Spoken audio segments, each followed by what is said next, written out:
আসসালামু আলাইকুম সুপ্রিয় দর্শক, এনটিভির ইউরোপ নিউজে আপনাদের সবাইকে শুভেচ্ছা সহ আমন্ত্রণ। সাথে রয়েছে স্বপন হক। সংবাদের শুরুতেই জানিয়ে দেব শিরোনাম।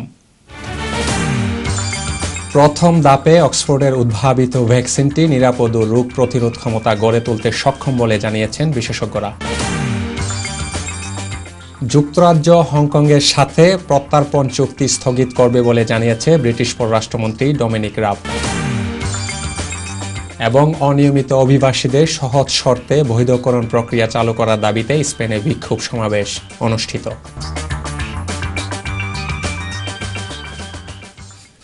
দর্শক শুনছিলেন সংবাদ শিরোনাম, এবারে জানিয়ে দেব বিস্তারিত সংবাদ। শুরুতেই থাকছে ব্রিটেন প্রসঙ্গ। বহুল প্রতীক্ষিত অক্সফোর্ড বিশ্ববিদ্যালয়ের করোনা ভাইরাসের ভ্যাকসিন পরীক্ষার ফল প্রকাশ করা হয়েছে। প্রথম ধাপে অক্সফোর্ডের উদ্ভাবিত ভ্যাকসিনটি নিরাপদ ও রোগ প্রতিরোধ ক্ষমতা গড়ে তুলতে সক্ষম বলে জানিয়েছেন বিশেষজ্ঞরা। ব্রিটিশ সংবাদ মাধ্যম বিবিসি জানায়, আজ সোমবার আন্তর্জাতিক মেডিকেল জার্নাল ল্যান্সেটের এক প্রতিবেদনে ভ্যাকসিনটির প্রথম ধাপের ক্লিনিক্যাল ট্রায়ালের ফলাফল তুলে ধরা হয়েছে। প্রায় 1077 জনের ওপর পরীক্ষার পর দেখা গেছে এই ভ্যাকসিনটি তাদের শরীরে অ্যান্টিবডি এবং হোয়াইট ব্লাড সেল বা শ্বেত রক্তকণিকা তৈরি করে, যা শরীরের ভেতর করোনা ভাইরাসের বিরুদ্ধে লড়াই করতে পারে। একে একটি বড় রকমের প্রতিশ্রুতিশীল আবিষ্কার হিসেবে বর্ণনা করা হচ্ছে, তবে এটি পুরোপুরি সুরক্ষা দিতে পারবে কিনা তা বলার সময় এখনও আসেনি। এ নিয়ে ব্যাপক আকারে পরীক্ষা নিরীক্ষা এখনও চলছে। গবেষকরা বলছেন, বয়স্কদের ভ্যাকসিন প্রয়োগ করে আরও ক্লিনিক্যাল গবেষণার প্রয়োজন রয়েছে। পরীক্ষার এই ধাপের ফলাফল গবেষণাগারে রোগ প্রতিরোধ ক্ষমতা পরিমাপকে কেন্দ্র করে তৈরি করা হয়েছে। ভ্যাকসিনটি সংক্রমণের বিরুদ্ধে কার্যকর সুরক্ষা দেয় কিনা তা নিশ্চিত হওয়ার জন্য আরও পরীক্ষার প্রয়োজন। Trial is first of all that the vaccine has a profile which is very, very similar to other types of vaccines like this. It's well tolerated by the volunteers who took part in the study. And secondly, that we've met a really important milestone, which is showing that we've got strong immune responses, which we think are the sort that may be associated with protection. But of course, we've got to keep going with the clinical trials to really establish whether or not we can prevent the disease in our population with these strong immune responses. যুক্তরাজ্য হংকংয়ের সাথে প্রত্যর্পণ চুক্তি অবিলম্বে এবং অনির্দিষ্টকালের জন্য স্থগিত করবে বলে জানিয়েছে ব্রিটিশ পররাষ্ট্রমন্ত্রী ডমিনিক রাব। হাউস অব কমন্সে এই পদক্ষেপের কথা ঘোষণা করে মিস্টার রাব বলেন, যুক্তরাজ্য চীনের সাথে ইতিবাচক সম্পর্ক চায়, তবে হংকংয়ের উপর চীনের চাপিয়ে দেওয়া নতুন জাতীয় সুরক্ষা আইন দেশগুলোর আন্তর্জাতিক আইনের গুরুতর লঙ্ঘন। এদিকে লেবার পার্টি এই আইনের পরিবর্তনের পক্ষে সমর্থন জানিয়ে এটিকে সঠিক পদক্ষেপ হিসেবে অভিহিত করেছে। তবে চীন যুক্তরাজ্য সরকারকে তাদের অভ্যন্তরীণ ব্যাপারে নগ্ন হস্তক্ষেপ করার অভিযোগ এনে বলেছে, চীন আন্তর্জাতিক আইন সমুন্নত রাখার প্রতিজ্ঞাবদ্ধ। এছাড়া যুক্তরাজ্য প্রত্যর্পণের আইন থেকে সরে আসলে চীন উপযুক্ত জবাব দিবে বলে জানিয়েছে দেশটি। I have to say, I'm particularly concerned about Articles 55 to 59 of the law, which give mainland Chinese authorities the ability to assume jurisdiction over certain cases and to try those cases in mainland Chinese courts. Mr. Speaker, the national security law does not provide legal or judicial safeguards in such cases, and I'm also concerned about the potential reach of the extraterritorial provisions. So I have consulted with the Home Secretary, the Justice Secretary and the Attorney General, and the government has decided to suspend the extradition treaty immediately and indefinitely. যুক্তরাজ্যের stalwart Marks and Spencer company corona virus সৃষ্ট ক্ষতির কারণে প্রায় 950 জন কর্মী ছাঁটাইয়ের ঘোষণা দিয়েছে। কোম্পানির এক মুখপাত্র বলেন, করোনা ভয়াবহতার কারণে আমাদের কোম্পানি মারাত্মক ক্ষতির সম্মুখীন হয়। এ কারণে আমাদের বেশ কিছু দোকান বন্ধ করে দিতে হচ্ছে। M&S এর খাবারের দোকানগুলি লকডাউন জুড়ে খোলা থাকলেও পোশাক বিক্রি 84% হ্রাস পেয়েছে। এদিকে টেট বাকার কোম্পানি বলেছে, করোনা ভাইরাস মহামারী এবং আর্থিক অসুবিধার কারণে প্রায় 1/4 কর্মী হ্রাস করবে এবং সোমবার এ তথ্য নিশ্চিত করেছে তারা। তাদের প্রায় 500টির মতো রিটেলের শোরুম রয়েছে যুক্তরাজ্যে। পাপেলেস পারা তোদু, সবার জন্য কাগজ চাই, সবার অধিকার সমান চাই স্লোগানে মুখরিত হয়েছে গোটা স্পেন। দেশটিতে বসবাসরত অনিয়মিত অভিবাসীদের সহজ শর্তে বৈধকরণ প্রক্রিয়া চালু করার দাবিতে 17টিরও বেশি শহরে একযুগে বিক্ষোভ মিছিল ও সমাবেশ বিভিন্ন মানবাধিকার সংগঠনের আয়োজনে অনুষ্ঠিত হয়েছে। বিস্তারিত থাকছে স্পেন ব্যুরো প্রধান সেলিম আলমের রিপোর্টে। স্পেনের রাজধানী মাদ্রিদ, পর্যটন নগরী বার্সেলোনা, মালাগা, কাস্টিয়া-লা মাঞ্চা, লিওন সহ প্রায় 17টিরও বেশি শহরে অনিয়মিত অভিবাসীদের নিয়মিতকরণ সহ বিভিন্ন দাবি নিয়ে দ্বিতীয়বারের মতো আবারও বিক্ষোভ মিছিল ও সমাবেশ অনুষ্ঠিত হয়েছে। পাপেলেস পারা তোদো, সকলের জন্য কাগজ চাই, সকলের অধিকার সমান চাই ইত্যাদি স্লোগানে মুখরিত করে 19 জুলাই বিকেলে ব্যানার ও পেস্টন হাতে জড়ো হয়ে মাদ্রিদের সিভিলেস থেকে বিক্ষোভ মিছিল শুরু করে সলের 0 পয়েন্টে গিয়ে সমাবেশ করেন কয়েক হাজার অভিবাসী। অনেক নিয়মিত অভিবাসীরাও এ আন্দোলনে একাত্মতা ঘোষণা করেন। খালি গায়ে বুকে পিটিয়ে পাপেলেস পারা তোদোলিকে এক বাংলাদেশি সহ অনেককে নৃত্য ও বাজনা বাজিয়ে দাবি জানাতে দেখা যায়। Los manteros, las trabajadoras sexuales, entre otras, que en su mayoría hemos estado en la primera línea durante esta crisis sanitaria del COVID-19, atacando a nuestras vidas y dejándonos en la calle. ¡Polarización ya! এখানে বৈধ বলে কোনো কথা নেই। আমরা সবাই সবার অধিকার আদায় করার জন্য এখানে এসেছি। বাংলাদেশ অ্যাসোসিয়েশন সহকারে বিভিন্ন স্তরে বিভিন্ন অঙ্গ সংগঠন সবাই এখানে উপস্থিত হয়েছি। আমরা বাংলাদেশ অ্যাসোসিয়েশন তাদের সাথে একতা ঘোষণা করে যারা অবৈধ আছে তাদেরকে অবিলম্বে বৈধকরণের জন্য স্পেন সরকারের কাছে জোর দাবি জানাচ্ছি। একটা হচ্ছে সিন কন্ডিশন, যারা কাগজ চাই, আর হচ্ছে সবার কাগজ চাই এবং বাংলায় ব্যানার নিয়ে আমরা আসছি। আজকে সেখানে আমরা ভান করে এসপারে হতে সোল পর্যন্ত আমাদের মিছিল যাবে, সেখানে আমরা সবাই এক কথা বলবো, সবার জন্য কাগজ চাই, কাগজ চাই। সাবেক ছাত্র দল অর্গানাইজেশন ইউরোপ কেন্দ্রীয় কমিটির পক্ষ থেকে আমরা ওই আন্দোলনে যোগদান করেছি। এ সময় উপস্থিত ছিলেন বাংলাদেশ অ্যাসোসিয়েশন ইন স্পেনের সভাপতি কাজী এনায়েতুল করিম তারেক, সিনিয়র সহসভাপতি আলামিন মিয়া, সাধারণ সম্পাদক কামরুজ্জামান সুন্দর, মানবাধিকার সংগঠন বালিয়েন্তে বাংলার সভাপতি মোহাম্মদ ফজলে এলাহি, সাবেক ছাত্রদল অর্গানাইজেশন ইউরোপের কেন্দ্রীয় সভাপতি আবু জাফর রাসেল, সহসভাপতি জাহাঙ্গীর আলম ইব্রাহিম, বাংলাদেশ অ্যাসোসিয়েশন এর ক্রীড়া সম্পাদক শায়েক মিয়া, সদস্য আব্দুল মজিদ সুজন সহ অনেকে। এছাড়া বালিয়েন্তে বাংলার অনেক সদস্য উপস্থিত ছিলেন। পর্যটন নগরী বার্সেলোনায়ও বাংলাদেশি মানবাধিকার কর্মী কামরুল মোহাম্মদের নেতৃত্বে কয়েকশো বাংলাদেশি অন্যান্য অভিবাসীদের সাথে মিছিলে অংশগ্রহণ করেন। স্পেনে প্রায় 10,000 বাংলাদেশি সহ এশিয়া, আফ্রিকা, ল্যাটিন আমেরিকা ও অন্যান্য দেশের অনিয়মিত অভিবাসীর সংখ্যা প্রায় 2 লক্ষ। কোভিড-19 মহামারীর কারণে এ সকল অভিবাসীরা আয়ের উৎস হারিয়ে বহু কষ্টে দৈনন্দিন জীবন অতিবাহিত করছেন। দেশটির পার্লামেন্টে গত 19 মে থেকে অনুষ্ঠিতব্য সংসদ অধিবেশনে অবৈধ অভিবাসীদের বৈধকরণে আনা প্রস্তাব এখনও বিবেচনাধীন থাকায় অনিয়মিত অভিবাসীদের নিয়ে কাজ করা প্রায় 429টি সংগঠন এ আন্দোলনে একাত্মতা প্রকাশ করে। আন্দোলনের মাধ্যমে দাবি আদায় হবে বলে মনে করছেন অভিবাসীরা। 2005 সালের পরে স্পেনে উন্মুক্তভাবে বৈধকরণ প্রক্রিয়া চালু করা হয়নি। কোভিড-19 পরবর্তী সময়ে ইউরোপের বিভিন্ন দেশে বৈধকরণ প্রক্রিয়া সহজতর করা হলেও স্পেন সরকার কঠোর অবস্থানে রয়েছে। স্পেনে বসবাসরত বিভিন্ন দেশের অভিবাসীরা মনে করছেন এই আন্দোলনের ফলেই সরকার বৈধকরণ প্রক্রিয়া আবারও সহজ করে উন্মুক্তভাবে চালু করবে। স্পেনের মাদ্রিদ থেকে Selim Alam, NTV Europe news. দর্শক, এবারে জানিয়ে দেব আন্তর্জাতিক প্রসঙ্গ। কোভিড-19 বিপর্যস্ত যুক্তরাষ্ট্রে 67,000-এরও বেশি মানুষ নতুন করে আক্রান্ত হয়েছে। এমন পরিস্থিতিতেও করোনা নিয়ন্ত্রণে চলে আসবে বলে দাবি করেছেন মার্কিন প্রেসিডেন্ট ডোনাল্ড ট্রাম্প। ব্রাজিল ও মেক্সিকোতে ভয়ানকভাবে বাড়ছে সংক্রমণ, আর ভারতে একদিনে আক্রান্ত হয়েছে 40,000 মানুষ। বিস্তারিত দেখুন ডেস্ক রিপোর্টে। করোনায় সবচেয়ে নাকাল অবস্থা যুক্তরাষ্ট্রের। আক্রান্ত রোগীর সংখ্যা যেমন নিয়ন্ত্রণহীন, তেমনি মৃত্যুও বাড়ছে ক্রমান্বয়ে।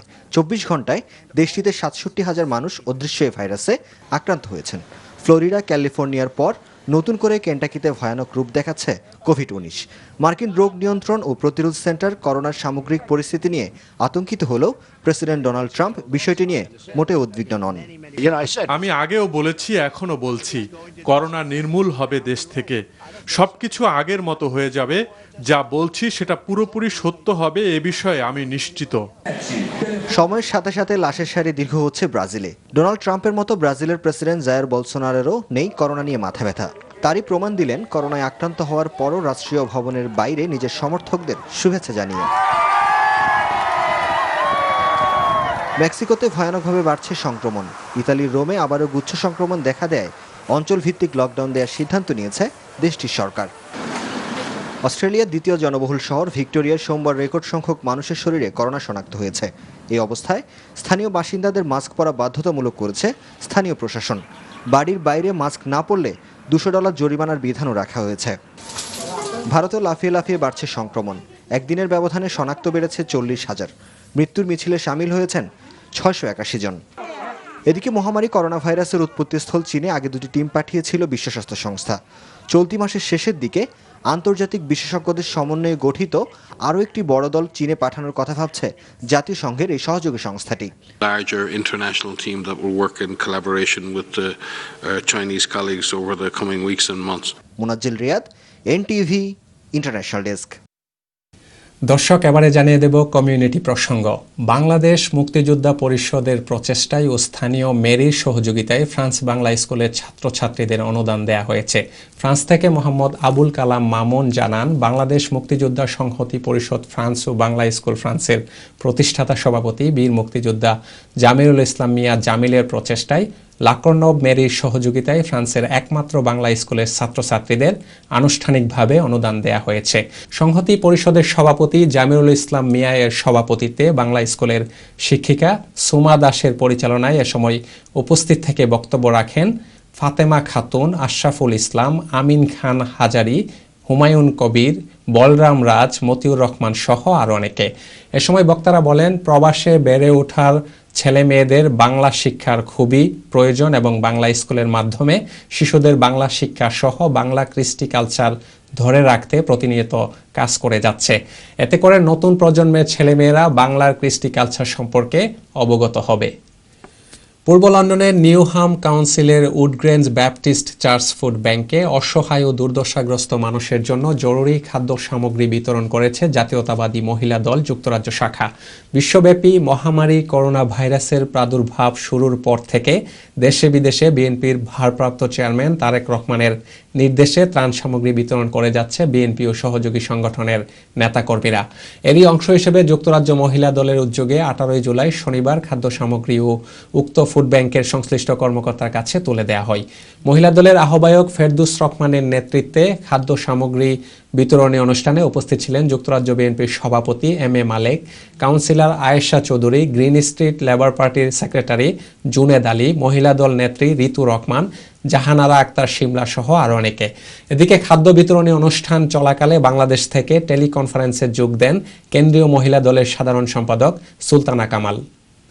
ইতালির লাসিও অঞ্চলে করোনা ভাইরাসের প্রাদুর্ভাব ঠেকাতে ইতালিয়ান প্রশাসন পিয়াচ্চা ভিত্তুরিওতে অবস্থিত কাঁচা বাজার সাময়িকভাবে বন্ধ ঘোষণা করেছে।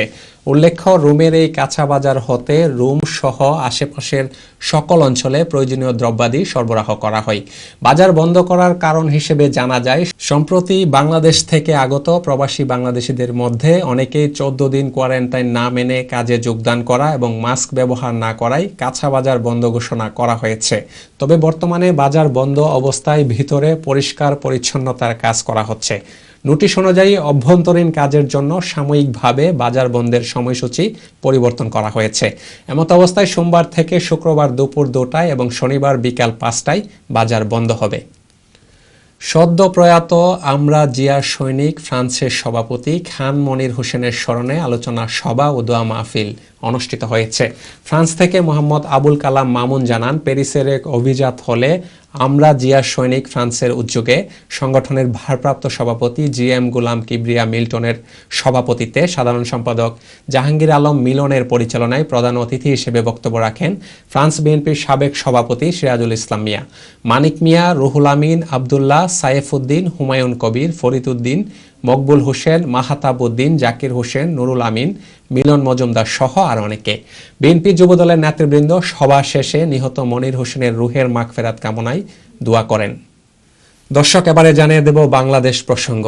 নানা অনিয়মে স্বাস্থ্য খাত ইমেজ সংকটে পড়েছে বলে স্বীকার করেছেন স্বাস্থ্য সচিব আব্দুল মান্নান ও স্বাস্থ্য অধিদপ্তরের মহাপরিচালক আবুল কালাম আজাদ।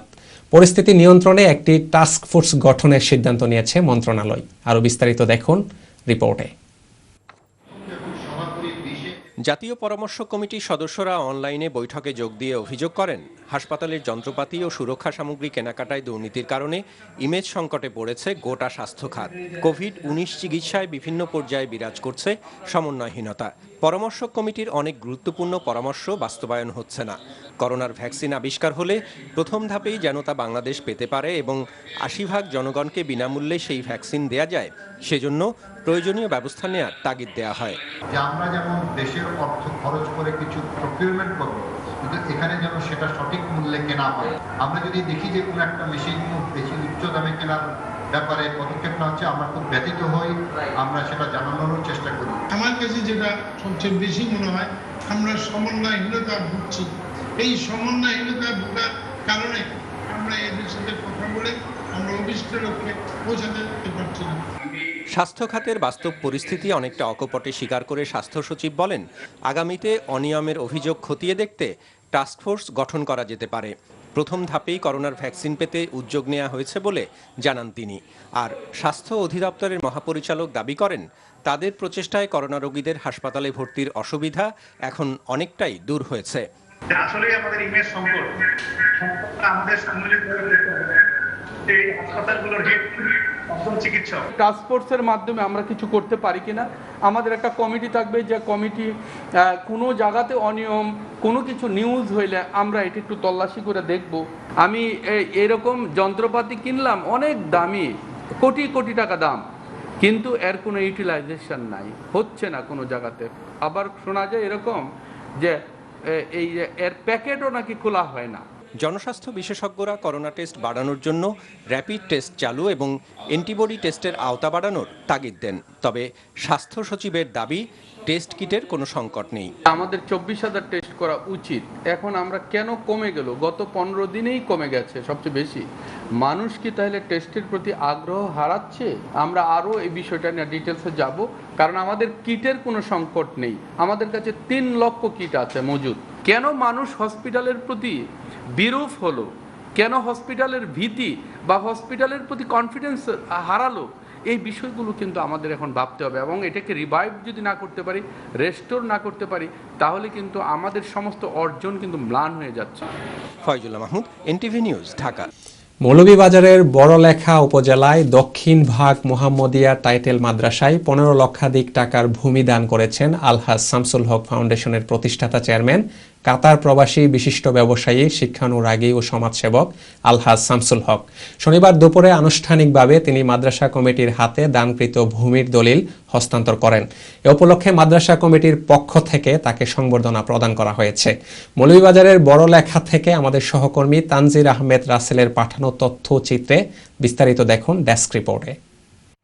বড়লেখার দক্ষিণ ভাগ মোহাম্মদিয়া টিলাবাজার দারুল হাদিস টাইটেল মাদ্রাসায় স্বতন্ত্র মহিলা বিভাগ চালুর জন্য ১৫ লাখ টাকা মূল্যের অর্ধ বিঘা ভূমি দান করেছেন শামসুল হক ফাউন্ডেশনের প্রতিষ্ঠাতা চেয়ারম্যান, ব্যবসায়ী ও শিক্ষা অনুরাগী শামসুল হক। তিনি কাতার বিএনপির সাধারণ সম্পাদক ও মৌলভীবাজার ১ আসনের সম্ভাব্য বিএনপি দলীয় সংসদ সদস্য পদপ্রার্থী ব্যবসায়ী শরীফুল হক সাজুর পিতা। শনিবার মাদ্রাসা ক্যাম্পাসে অনুষ্ঠিত এক সংবর্ধনা সভায় শামসুল হক মাদ্রাসা কর্তৃপক্ষের হাতে দানকৃত অর্ধবিঘা ভূমির দলিল হস্তান্তর করেন। ভূমি স্বল্পতার কারণে ১৯৯২ সালে প্রতিষ্ঠিত এই মাদ্রাসায় মহিলাদের জন্য পৃথক বিভাগ প্রতিষ্ঠা করা সম্ভব হয়নি। শামসুল হকের ভূমি দানের ফলে দীর্ঘদিনের সমস্যার সমাধান হলো।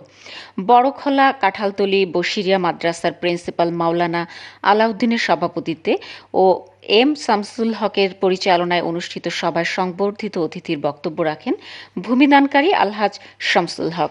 তিনি তার বক্তব্যে বলেন, আধুনিক শিক্ষার পাশাপাশি নারীদেরকে ইসলামী শিক্ষায়ও শিক্ষিত হতে হবে।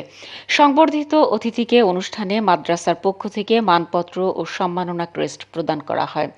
অনুষ্ঠানে বিশেষ অতিথির বক্তব্য রাখেন সুজানগর ইউনিয়নের চেয়ারম্যান নসিব আলী, সাবেক ইউপি চেয়ারম্যান আলহাজ সাব্বির আহমদ, আমেরিকা প্রবাসী বিশিষ্ট ব্যবসায়ী জামাল উদ্দিন তপাদার, মাদ্রাসা কমিটির সভাপতি ইমান উদ্দিন। অন্যদের মধ্যে বক্তব্য রাখেন সমাজসেবক ফখরুল ইসলাম সুনু, কাতার প্রবাসী জামাল উদ্দিন আহমেদ, আব্দুল মুকিত লুলু, আওয়ামী লীগ নেতা তাজউদ্দিন লতা, সমীর উদ্দিন, দক্ষিণ ভাগ বাজার বণিক সমিতির সভাপতি আব্দুল হক, সাংবাদিক আব্দুর রব, কাতারস্থ আল এহসান সমাজ কল্যাণ পরিষদের সভাপতি আব্বাস উদ্দিন সহ আরও অনেকেই। Desk report, NTV Europe.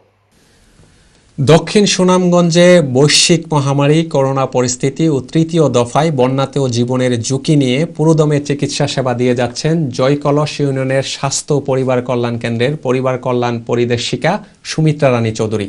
বিস্তারিত দেখুন আমাদের দক্ষিণ সুনামগঞ্জ প্রতিনিধি কাজী জমিরুল ইসলাম মমতাজের রিপোর্টে।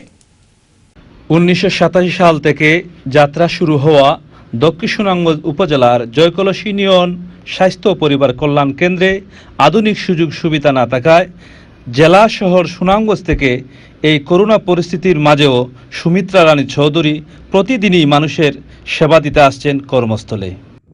ওষুধ দেয় না আমারে বালা দিকে, আমার কোনো খারাপ হয়ে ফেলে ফাইনা ফুলি যায় ফুলি দেওয়া যায়। আমরা আগে দিন আনা ওষুধ দেয় আমার কাজ সকল ভালো ওষুধ দিই। পরিবার পরিকল্পনা কেন্দ্র এখানে আসলে হিসাবে সুমিত্রা আছে, উনি আসলে মানুষের সেবা দিতে প্রতিদিন বন্যা অবস্থা আসতেছে।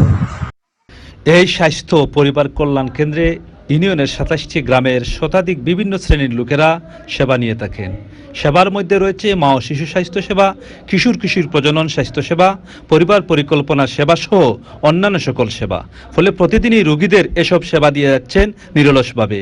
এই বন্যার সময়ও ইউনিয়নের লোকেরা সেবা থেকে বঞ্চিত নয়। করোনা ভাইরাসের সংক্রমণকালীন সময়ে আমাদের পরিবার পরিকল্পনা বিভাগ দক্ষিণ সুনামগঞ্জের মোট 60টি এফডব্লিউসি, একটি এমসিডব্লিউসি সহ 60টি কেন্দ্র আছে। এখানে আমরা মূলত সেবা দিচ্ছি হইলো যে এখানে মা ও শিশু স্বাস্থ্য সেবা, গর্ভবতী সেবা, প্রসূতি সেবা, ডেলিভারি সেবা, পরিবার পরিকল্পনা সেবা, কিশোরী সেবা। তো ওইগুলা যথাসাধ্য আমি চেষ্টা করে যাচ্ছি। এরকম ঝুঁকি নিয়ে সেবা দিয়েও আড়াইলেই রয়ে যান হাজারো সুমিত্রানীরা। কাজী জমিরুল ইসলাম মমতাজ, এনটিভি ইউরোপ নিউজ, দক্ষিণ সুনামগঞ্জ। জগন্নাথপুর উপজেলায় সবকটি কোরবানির পশুর হাট জমে উঠেছে। তবে এবার বাজারগুলোতে দেশি গরুর সংখ্যা যেমন বেশি, দামও আকাশচুম্বী। করোনা ভাইরাস এবং সাম্প্রতিক কয়েক দফা বন্যার পরিস্থিতির কারণে বাধ্য হয়ে কৃষকরা কোরবানির পশুর হাটে তাদের গরু ছাগলগুলো বিক্রি করে দিচ্ছেন। সুনামগঞ্জের জগন্নাথপুর থেকে আমাদের সহকর্মী মোহাম্মদ আব্দুল হাই জানান, ঈদুল আজহা যতই ঘনিয়ে আসছে, জগন্নাথপুর উপজেলায় স্থায়ী পশুর হাট রসুলগঞ্জ, রানীগঞ্জ বাজার এবং জগন্নাথপুর ভবের বাজার, কেশবপুর বাজার সহ অস্থায়ীভাবে প্রস্তুতকৃত কোরবানির পশুর হাটগুলো ইতিমধ্যে জমে উঠেছে। গতকাল রবিবার পৌর শহরের জগন্নাথপুর বাজারের হেলিপ্যাড এলাকায় অস্থায়ী পশুর হাটে দেশি গরুর সয়লাভ দেখা যায়। পাশাপাশি ভেড়া, খাসি, ছাগল বাজারে উঠেছে। তবে ক্রেতা বিক্রেতাদের উপস্থিতি থাকলেও ক্রয় বিক্রয় তেমন একটা জমেনি। সাম্প্রতিক করোনা ভাইরাস এবং কয়েক দফা বন্যা পরিস্থিতির কারণে গবাদি পশু নিয়ে কৃষকরা চরম দুর্ভোগে থাকায় তাদের গরু ছাগলগুলো কোরবানির হাটে বিক্রি করতে বাধ্য হচ্ছেন। হাটের ইজারাদাররা জানান, 2-1 দিনের মধ্যে কোরবানির পশুর হাটগুলো জমে উঠবে। দর্শক, সংবাদ শেষ করব, তবে শিরোনামগুলো জানিয়ে দিচ্ছি আবারও। প্রথম ধাপে অক্সফোর্ডের উদ্ভাবিত ভ্যাকসিনটি নিরাপদ ও রোগ প্রতিরোধ ক্ষমতা গড়ে তুলতে সক্ষম বলে জানিয়েছেন বিশেষজ্ঞরা। যুক্তরাজ্য হংকংয়ের সাথে প্রত্যর্পণ চুক্তি স্থগিত করবে বলে জানিয়েছে ব্রিটিশ পররাষ্ট্রমন্ত্রী ডমিনিক রাব। এবং অনিয়মিত অভিবাসীদের সহজ শর্তে বৈধকরণ প্রক্রিয়া চালু করার দাবিতে স্পেনে বিক্ষোভ সমাবেশ অনুষ্ঠিত।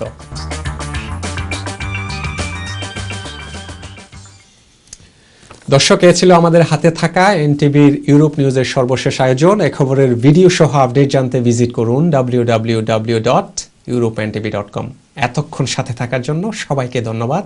আল্লাহ হাফেজ।